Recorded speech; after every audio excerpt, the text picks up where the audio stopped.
안녕하세요, 여러분. 오늘은 도쿄의 심장을 뒤흔든 충격적인 사건, 이케부쿠로 묻지마 살인 사건에 대해 이야기해보려고 합니다. 자, 상상해보세요. 1999년 9월 8일, 도쿄의 번화가 이케부쿠로, 사람들이 분주히 오가는 백주대낮, 갑자기 한 남자가 식칼과 망치를 꺼내들고 무차별로 행인들을 공격하기 시작합니다. 이건 단순한 범죄가 아니에요. 우리의 상식을 완전히 깨부수는 공포 그 자체였죠. 대체 왜 이런 일이 일어난 걸까요? 범인은 누구였고 어떤 동기로 이런 끔찍한 짓을 저지른 걸까요? 오늘 그 전말을 하나씩 파헤쳐 보겠습니다. 준비되셨죠? 그럼 지금부터 시작합니다. 이케부쿠로, 여러분도 아시죠? 도쿄의 3대 부도심 중 하나로 신주쿠, 시부야와 어깨를 나란히 하는 번화가예요. 이곳은 정말 매력적인 동네거든요. 세이부 백화점, 선샤인시티, 그리고 오타쿠들의 성지로 불리는 오토메로드까지. 이케부쿠로는 젊은이들, 가족들, 관광객들로 늘 북적이는 곳이에요. 1999년 당시에도 이곳은 도쿄 서북부의 심장 같은 곳이었죠. 하루에 수십만 명이 이케부쿠로역을 오가면서 이 동네는 늘 활기로 가득했어요. 그날 1999년 9월 8일은 특별할 것 없는 평범한 가을날이었어요. 하늘은 맑고 살짝 선선한 바람이 불어서 기분 좋게 거리를 걷기 딱 좋은 날씨였죠. 오전 11시 35분쯤 이케부쿠로역 서쪽 출구 근처 토큐엔즈 앞은 평소처럼 사람들로 가득했어요. 학생들은 친구들과 깔깔대며 최신 애니메이션 굿즈를 사러 다니고, 직장인들은 점심시간을 맞아 동료들과 카페로 향하고 있었죠. 어떤 분은 세이부 백화점에서 쇼핑백을 들고 나오시고, 또 어떤 분은 선샤인시티에서 아이들과 즐거운 시간을 보내고 돌아오는 길이었어요. 특히 이케부쿠로역 근처는 도쿄에서도 교통의 중심지 중 하나였어요. JR 야마노테선, 세이부 이케부쿠로선, 토부 토조선, 그리고 도쿄 메트로까지 이 역을 지나지 않고는 도쿄 서북부를 다닐 수가 없을 정도였죠. 그래서인지 역 주변은 늘 사람들로 북적였어요. 역 앞에서 친구를 기다리는 사람, 버스 정류장에서 이어폰을 끼고 음악을 듣는 사람, 그리고 길거리에서 전단지를 나눠주는 아르바이트생까지, 이 모든 게 이케부쿠로의 평범한 일상이었어요. 도쿄헨즈 이케부쿠로점 앞은 특히나 활기가 넘치는 곳이었죠. 도쿄헨즈는 일본에서 유명한 자파 체인점인데, 이곳에서 파는 물건들이 워낙 다양해서 쇼핑객들로 늘 붐볐어요. 문구류, 공예품, 주방용품, 심지어 DIY 도구까지. 누군가는 새 학기에 쓸 예쁜 노트를 사러 왔고, 또 누군가는 집에서 쓸 작은 소품을 고르고 있었죠. 그날도 매장 앞은 사람들로 북적였어요. 한쪽에선 젊은 커플이 웃으며 물건을 고르고, 다른 쪽에선 아줌마들이 세일 품목을 둘러보며 수다를 떨고 있었어요. 이케부쿠로의 거리는 그냥 걷기만 해도 기분이 좋아지는 곳이었어요. 길거리엔 맛있는 냄새를 풍기는 타코야키 가게, 따끈한 라멘집, 그리고 색색의 디저트로 유혹하는 카페들이 줄지어 있었죠. 역 근처의 작은 공원에선 아이들이 까르르 웃으며 뛰어놀고, 노점상 아저씨는 구운 고구마를 팔며 호객을 하고 있었어요. 이 모든 게 그저 평범한 이케부쿠로의 풍경이었죠. 하지만 여러분, 이 평온한 풍경이 곧 악몽으로 바뀌려고 했어요. 그 누구도 이 밝고 활기찬 거리 한복판에서 끔찍한 일이 벌어질 거라고는 상상조차 못했죠. 오전 11시 35분, 토큐헨즈 앞에서 갑자기 비명소리가 울려 퍼졌어요. 사람들이 놀라 고개를 돌리는 순간 한 남자가 식칼을 꺼내들고 지나가는 행인들을 향해 휘두르기 시작했어요. 순식간에 거리는 혼란으로 가득 찼죠. 사람들이 비명을 지르며 도망치고, 누군가는 그 자리에서 얼어붙어 움직이지도 못했어요. 식칼이 부러지자 그 남자는 아무렇지 않게 망치를 꺼내 다시 공격을 이어갔어요. 이건 영화가 아니에요. 드라마도 아니에요. 실제로 1999년 9월 8일 이케부쿠로 한복판에서 벌어진 일이었죠. 그 평범했던 거리, 사람들이 웃고 떠들던 그곳이 순식간에 공포의 무대로 변해버린 거예요. 대체 이 남자는 누구였을까요? 왜 이런 끔찍한 짓을 저지른 걸까요? 그리고 이 사건은 이케부쿠로와 일본 사회에 어떤 흔적을 남겼을까요? 자, 이제부터 그 이야기를 하나씩 풀어보려고 합니다. 여러분, 계속 따라와 주세요. 방금 전까지 우리는 이케부쿠로의 평온한 일상을 함께 걸어봤죠. 활기찬 거리, 웃음소리로 가득한 토큐엔즈 에이브, 그리고 따뜻한 가을 햇살까지, 그 모든 게 정말 평범하고 행복한 하루였어요. 하지만 그 순간 아무도 예상치 못한 공포가 이 평화로운 거리를 덮쳤어요. 1999년 9월 8일 오전 11시 35분 한 남자가 갑자기 시칼을 꺼내들고 사람들을 향해 달려들기 시작했죠. 이건 그냥 충동적인 행동이 아니었어요. 이 남자는 계획적으로 그리고 냉정하게 사람들의 삶을 빼앗으려 했던 거예요. 대체 이 남자는 누구였을까요? 그리고 왜 이런 끔찍한 짓을 저지른 걸까요? 자, 이제부터 그 이야기를 하나씩 풀어보려고 합니다. 마음 단단히 잡으세요. 지금부터 이 사건의 중심으로 들어가 봅니다. 이 사건의 범인은 조타 히로시라는 이름의 23세 젊은 남성이었어요. 1975년 일본 오카야마현에서 태어난 조타는 겉보기엔 평범한 가정에서 자란 청년처럼 보였죠. 하지만 그의 삶은 우리가 상상하는 평범함과는 거리가 멀었어요. 조타는 고등학교를 졸업한 뒤 도쿄로 상경했지만 안정적인 일자리를 찾지 못했어요. 신문 배달이나 편의점 아르바이트 같은 불안정한 일자리를 전전하며 도쿄라는 대도시에서 점점 더 고립된 삶을 살아갔죠. 조타의 주변 사람들은 그를 좀 이상한 사람으로 기억했어요. 예를 들어 그는 외무성이나 법원, 심지어 경시청 같은 공공기관에 의미 모를 궤편지를 수십 통이나 보냈던 적이 있었거든요. 편지 내용은 대부분 알아듣기 힘든 문장들로 가득했지만 그 안에는 불만과 분노가 담겨 있었어요. 그는 사회에 그리고 세상에 대해 뭔가 강한 불만을 품고 있었던 것 같아요. 하지만 그 불만이 정확히 무엇이었는지는 누구도 명확히 알지 못했죠. 조타는 외모나 행동에서도 평범함을 벗어나곤 했어요. 그는 사람들과 쉽게 어울리지 못했고 혼자 있는 시간이 많았어요. 이케부쿠로 같은 번화가에서도 그는 늘 혼자였다고 해요. 사람들이 웃고 떠드는 거리에서 그는 무표정한 얼굴로 홀로 걸어 다녔죠. 여러분 상상해보세요. 수십만 명이 오가는 이케부쿠로 한복판에서 조타는 마치 투명 인간처럼 느껴졌을지도 몰라요. 그 고독과 소외감이 결국 그를 끔찍한 범죄로 이끈 첫걸음이었을까요? 자, 이제 그날의 범행 현장으로 돌아가 볼게요. 1999년 9월 8일 오전 11시 35분 이케부쿠로 토큐헨즈 에이프. 사람들이 평소처럼 쇼핑을 즐기고 친구들과 수다를 떨며 거리를 걷고 있었어요. 그런데 갑자기 조타 히로시가 군중 속에서 시칼을 꺼내 들었어요. 그 순간 시간은 마치 멈춘 것 같았죠. 사람들이 그의 손에 들린 칼을 보고 놀라 비명을 지르기 시작했어요. 하지만 조타는 망설이지 않았어요. 그는 아무런 표정 변화 없이 마치 로봇처럼 칼을 휘두르기 시작했죠. 첫 번째 피해자는 젊은 여성이었어요. 그녀는 친구와 함께 토큐헨즈에서 나온 참이었죠. 결혼을 앞두고 행복한 미래를 꿈꾸던 20대 여성이었다고 해요. 그런데 조타의 칼이 그녀의 등을 찔렀어요. 그녀는 비명조차 지르지 못하고 그 자리에서 쓰러졌죠. 주변 사람들은 처음엔 무슨 일이 일어난 건지 이해하지 못했어요. 하지만 곧이어 조타가 두 번째, 세 번째 피해자를 향해 달려들면서 거리는 순식간에 아비규환이 됐어요. 놀라운 건 조타의 침착함이었어요. 그의 시칼이 사람을 찌르는 과정에서 칼날이 빠져버렸어요.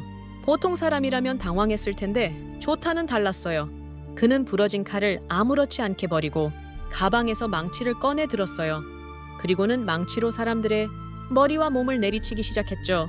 이건 단순한 충동적 범죄가 아니었어요. 그는 분명히 이 상황을 준비했던 거예요. 실제로 경찰 조사에서 밝혀진 바에 따르면 조타는 범행 전에 흉기를 구매하면서 의심을 피하려고 불필요한 물건까지 함께 샀다고 해요. 이 얼마나 치밀하고 냉정한 행동이었을까요? 이 짧은 시간 동안 조타의 범행은 2명의 목숨을 앗아갔고 6명에게 중경상을 입혔어요. 피해자들은 모두 평범한 사람들이었어요. 그들 사이엔 아무런 공통점도 없었죠. 젊은 여성, 중년의 회사원, 심지어 노인까지. 조타는 그냥 눈앞에 보이는 사람들을 무차별로 공격했어요. 이게 얼마나 무서운 일인지 잠시 생각해보세요. 여러분이 그냥 거리를 걷고 있는데 갑자기 전혀 모르는 사람이 칼을 들이대는 거예요. 그 공포는 상상만 해도 소름 끼치죠. 피해자 중 한 명은 40대 회사원이었어요. 그는 그날 점심시간에 동료와 약속이 있어서 토큐엔즈 근처를 지나가던 중이었죠. 가족과 함께 저녁을 먹을 생각에 기분 좋게 걷고 있었을 거예요. 그런데 조타의 망치가 그의 머리를 강타했고 그는 그 자리에서 의식을 잃었어요. 병원으로 옮겨졌지만 끝내 깨어나지 못했죠. 그의 가족은 나중에 이렇게 말했다고 해요. 그냥 평범한 하루였는데 왜 우리 아빠가 이런 일을 당해야 했나요? 또 다른 피해자는 60대 노인이었어요.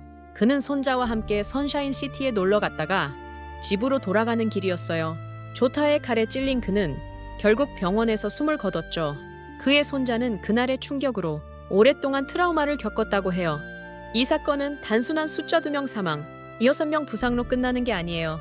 각각의 피해자 뒤엔 가족이 있었고 친구가 있었고 그들의 평범했던 삶이 있었어요. 조타의 칼과 망치는 그 모든 걸 한순간에 무너뜨린 거죠.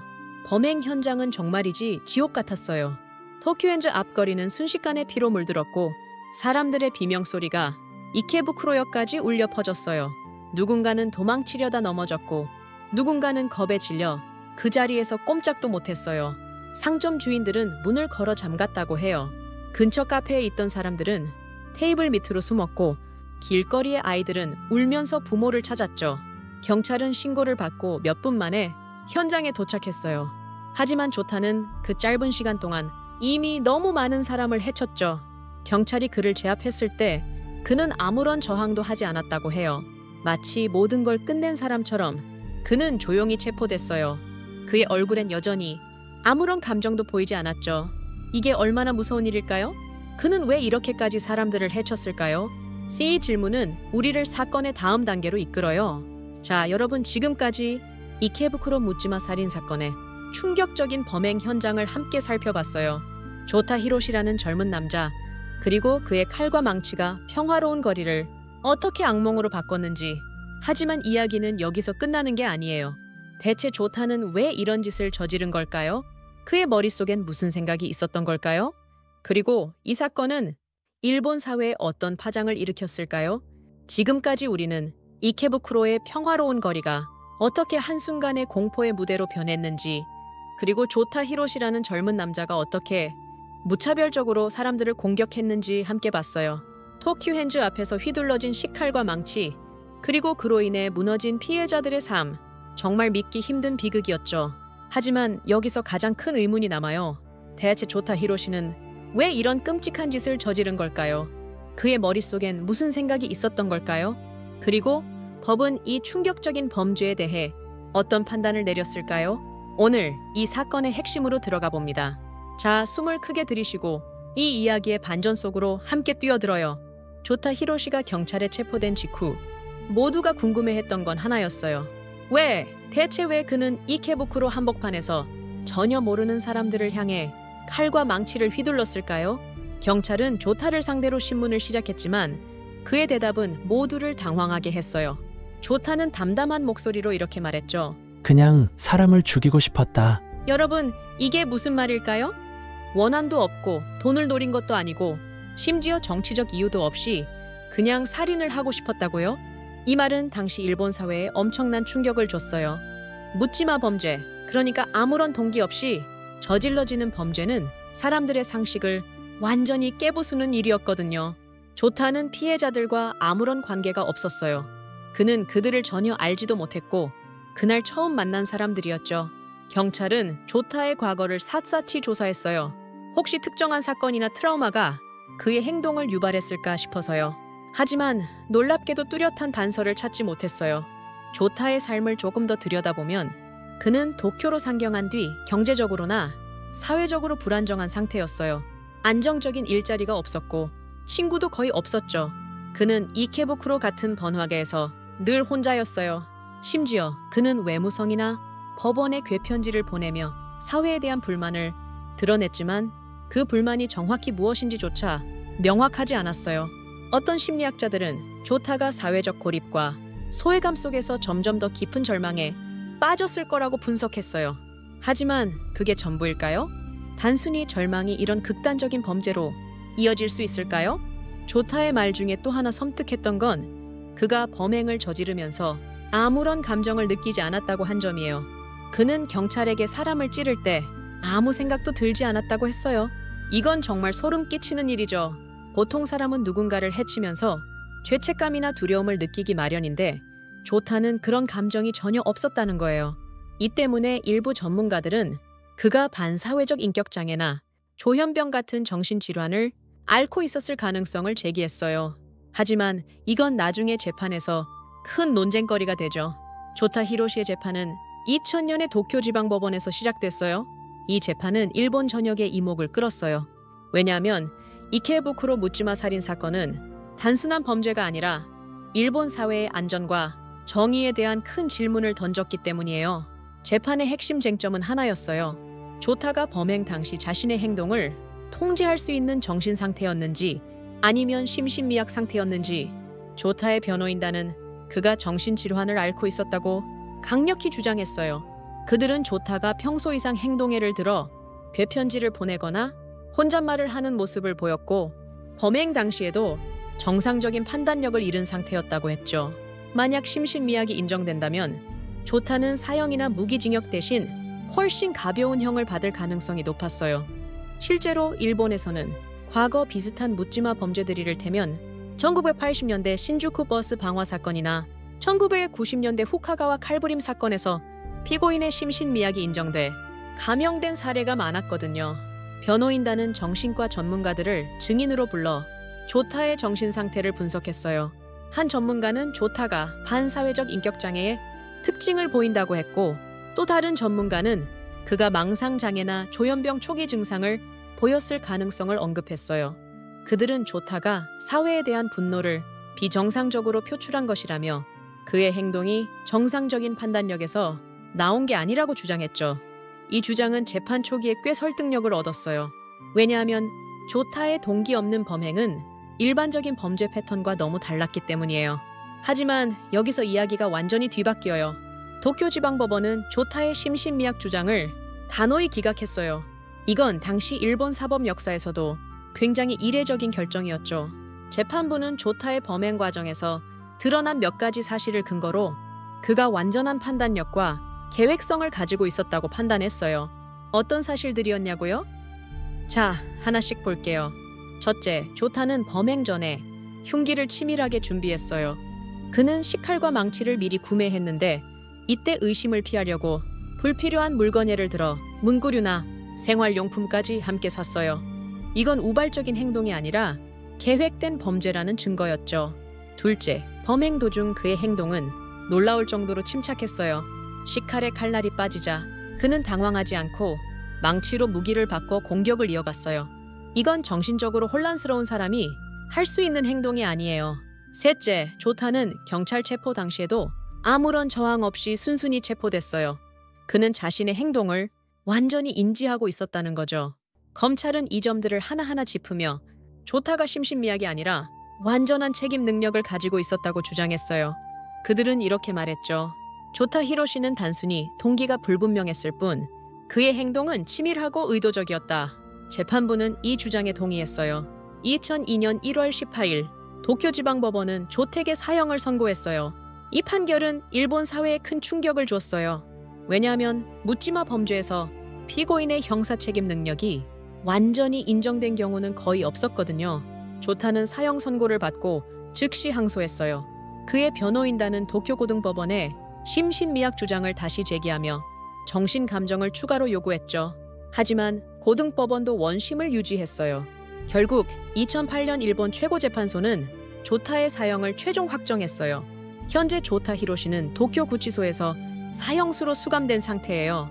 이 판결은 일본 사법 역사에서 중요한 전환점을 남겼어요. 묻지마 범죄에 대해 더 강력한 처벌이 필요하다는 사회적 공감대가 형성된 거죠. 하지만 이 재판은 동시에 논란을 낳았어요. 일부 사람들은 조타의 정신질환 가능성을 완전히 배제한 게 옳았는지 의문을 제기했어요. 만약 그가 정말 정신질환을 앓고 있었다면 치료가 아니라 사형으로 문제를 해결하는 게 과연 정의일까 하고 말이죠.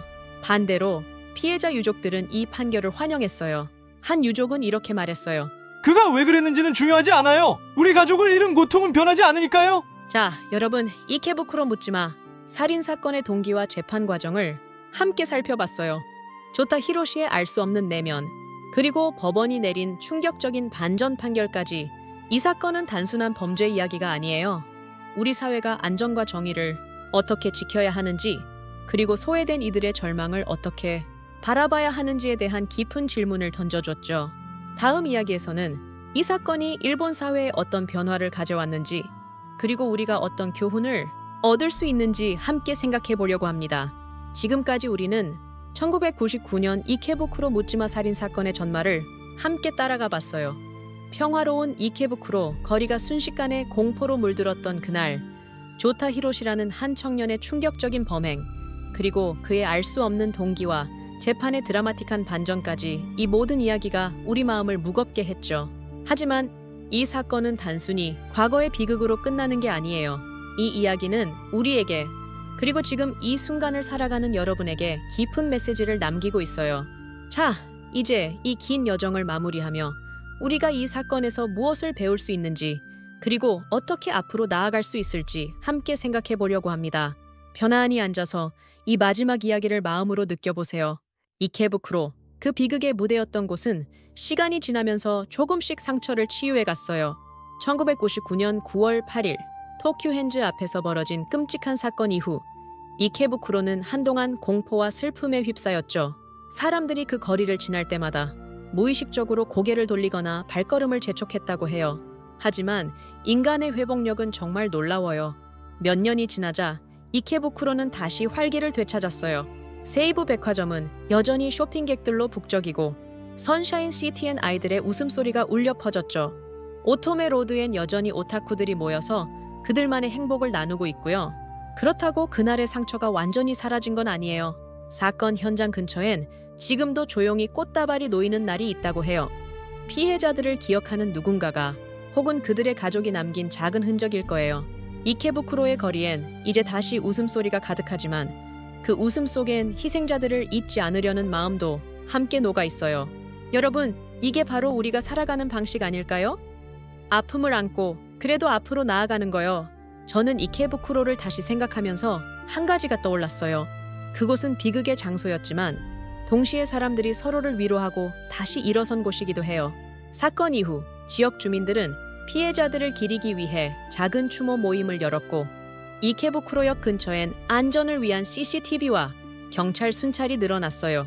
이 모든 건 비극을 딛고 더 나은 내일을 만들려는 사람들의 노력이었다고 생각해요. 피해자들의 목소리 잊지 않겠습니다. 이 사건을 이야기하면서 가장 마음이 무거웠던 건 피해자들과 그들의 가족이었어요. 결혼을 앞두고 행복을 꿈꾸던 20대 여성, 가족과 함께 저녁을 기다리던 40대 회사원, 그리고 손자와 즐거운 하루를 보내던 60대 노인, 그들은 그냥 평범한 사람들이었어요.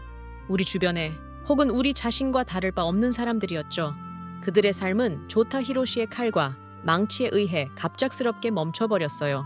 한 피해자의 어머니는 나중에 인터뷰에서 이렇게 말했어요. 우리 딸은 그날 집에 돌아오지 않았어요. 매일 밤 현관문을 열 때마다 딸이 들어올 것 같은 기분이 들어요. 이 말 정말 가슴이 아프죠.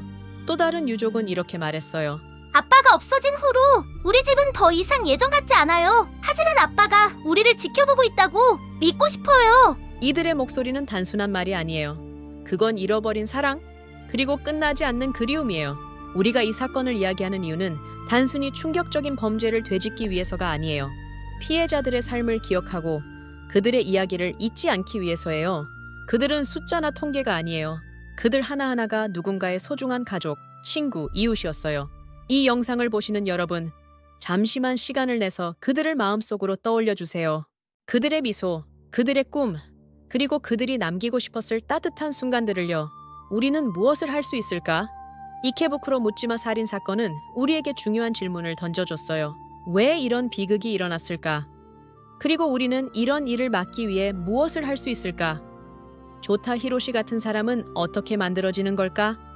학자들은 묻지마 범죄의 원인을 여러 가지로 분석했어요. 사회적 고립, 정신적 문제, 혹은 현대 사회의 스트레스와 소외감. 하지만 이 모든 분석에도 불구하고 우리는 여전히 완벽한 답을 찾지 못했어요.